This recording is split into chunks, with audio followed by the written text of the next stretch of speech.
Hi everyone, this is one of the last kinematics video I'm going to record, and it is on one of the most challenging area of kinematics, which is graph conversions.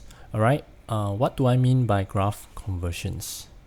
Let's look at the two common, not exactly problems, maybe this word should be changed, but the common kind of conversions that take place.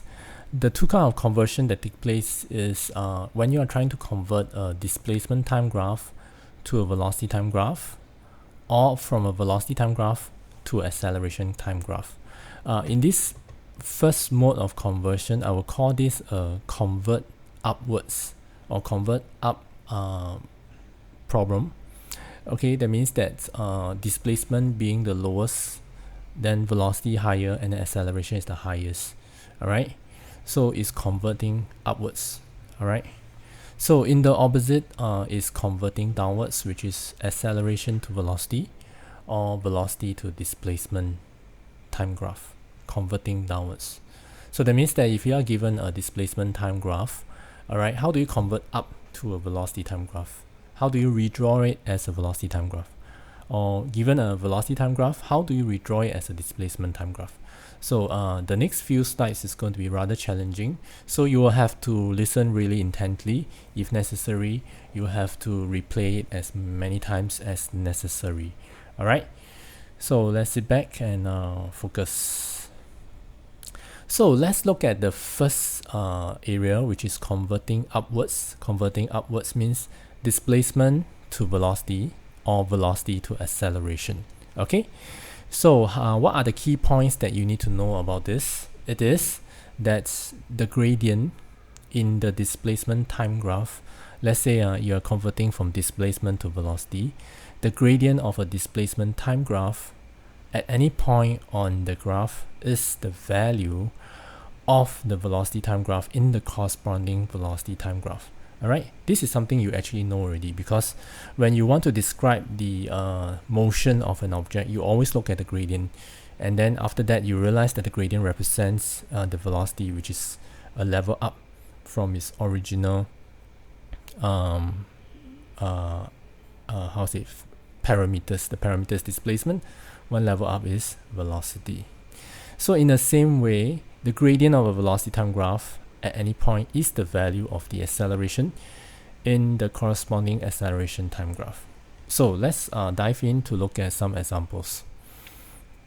Let's say you have a displacement time graph in this fashion. Now if I want to convert to velocity time graph, okay, the first thing you need to ask yourself is, what is the gradient doing? Alright, so obviously the gradient is zero gradient. Okay, if the gradient is zero, that means that at any point on this line, okay, the gradient is the same as is equal to 0. You can safely say that the velocity is 0, because the gradient represents the velocity in the velocity time graph. So you redraw the velocity time graph, and that is your answer. Okay, in the same way, if you have a displacement time graph of this fashion, alright, again you will say that the gradient is constant. Alright, or constant positive. So in other words, the velocity is constant. That means that along the whole line of this displacement time graph, although the displacement is increasing, the gradient is actually constant. The point here, the point here, the point here, and the point here had the same gradient. So in other words, if you redraw the velocity time graph, because the velocity is the gradient, then you will have a constant velocity. Alright, so remember, the gradient at any point represents the velocity. The gradient at any point represents the velocity, not the value, the gradient. Alright, let's look at another two examples. How about this one? Okay, what is the gradient doing? So the gradient is increasing and is positive. So you will realize that the velocity is increasing and positive. Right? So how do you draw increasing positive velocity? Basically, it usually is in this way. Okay, you will say maybe it's not exactly straight, but in this case we have to interpret as almost straight. That means that if this is the gradient is increasing, alright, the velocity will increase this way. How do I be more confirmed that these two are the same? Very simple.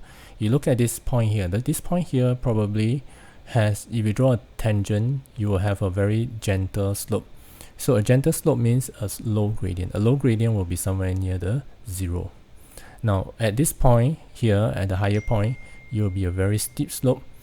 That's why the value of the gradient here will be very high. So that's why it's an increasing velocity. All right. So in the same way, how about this? All right. Again, the gradient is constant, but in this case, it is negative.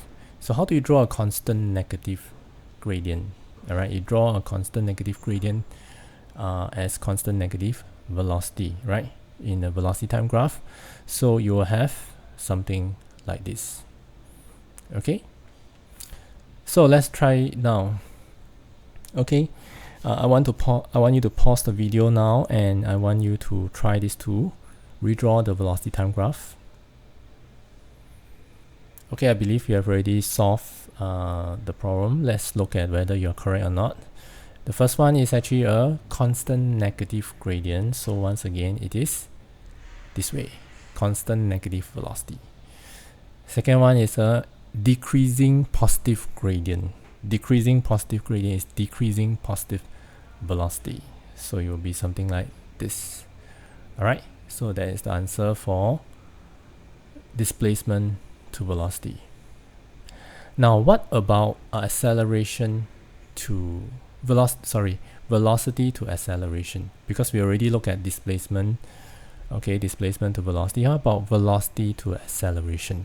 Okay, same thing, exactly the same. Right, let's say you have given a velocity time graph that's like that. Again, the gradient is 0. When the gradient is 0, you will expect that the acceleration is 0, and you will have 0 acceleration. Okay, similarly, if you have a velocity time graph that's going this way, constant positive gradient, so constant positive acceleration, so you'll get something like this. Right, so I think you are quite familiar now. So let's look at two examples. Now I want you to pause the video and try it yourself now. Okay, I believe that you already solved the question. Let's look at the answer. So in the first case, it is constant positive gradient. So the acceleration will be constant positive acceleration. In the second case, it is increasing negative gradient. So you will expect that it will be an increasing negative acceleration. Okay, so that is the answer for the two questions. All right, let's look at the second concern, which is convert down. All right, velocity to displacement and acceleration to velocity. Now this converting down is even harder, because now you cannot describe the motion, you have to describe the opposite. What do I mean by this? Okay, the key point here will be the value of the velocity time graph at any point is the gradient at the displacement time graph. That means you are switching the role of gradient and value.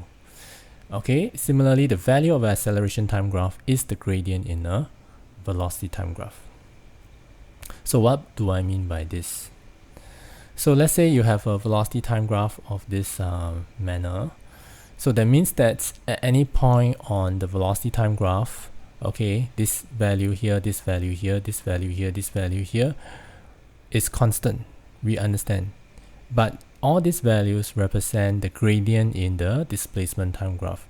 So that means constant positive value of the velocity time graph means constant positive gradient in the displacement time graph. So that means you will have something like this. You understand? That means you have to think the opposite. Constant positive value here becomes constant positive gradient here. Now let's look at the second case. Again, constant, nope. Increasing, yes, increasing positive values here. Look at this line. I'm not actually looking at the gradient, I'm looking at the values. Increasing positive value here represents increasing positive gradient. So what does it look like? It looks like this. Got it? So that means you are switching the role between gradient and values when you are trying to convert down. Okay. Now let's look at another two example. Now this will be constant negative value. So you will have a constant negative gradient, right? Something like this. Now let's look at the last one. This is decreasing positive value. Decreasing positive value means decreasing positive gradient, all right, which looks like what? Looks like this. Understand? So now we are doing the opposite. Okay, we come to the last slide of our lesson. In this slide, I want you to try directly the conversion of velocity to displacement time graph, which is same as the previous questions, but also another case where you have to convert from acceleration to velocity time graph.